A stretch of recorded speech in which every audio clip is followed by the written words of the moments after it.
In order for us to differentiate between our next two economic theories and the classical theory, we need to take a look at the time. So here, we take a look at the impacts or the effects of the short run.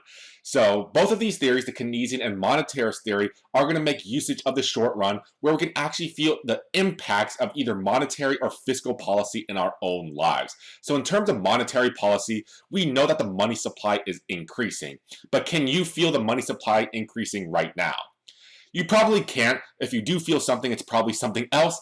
But in terms of the money supply changing, it is actually having very real impacts on your own life. So take this for an example. Suppose that at the beginning of the year, you are given a 10% raise at your job. Does this make you feel good? Yeah, absolutely it does. If you have a 10% increase in your income or your wages, that means you feel 10% wealthier. And you're going to go ahead and spend that money like you're going to spend that money and because you feel wealthy, and that's going to have an impact on the economy.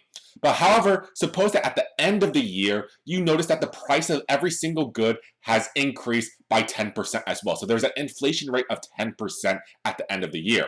So when this sort of change happens, at the end of the year, are you better off? Are you worse off? Are you in the same exact position that you were at the beginning of the year?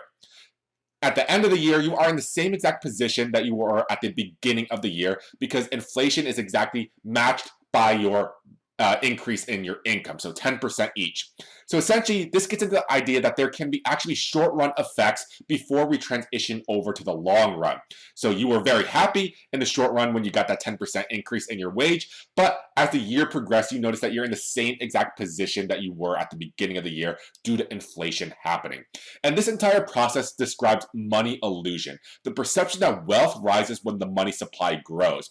However, there's going to be some type of delayed or lagged reaction between wages and prices, which makes them sticky. So here we take a look at the short run impacts before we transition over to the long run, and the short run impacts are going to lead us and segue us into the next two theories with the Keynesian theory and the monetarist theory. We'll go ahead and take a closer look at these two theories and see what are the similarities and differences between them.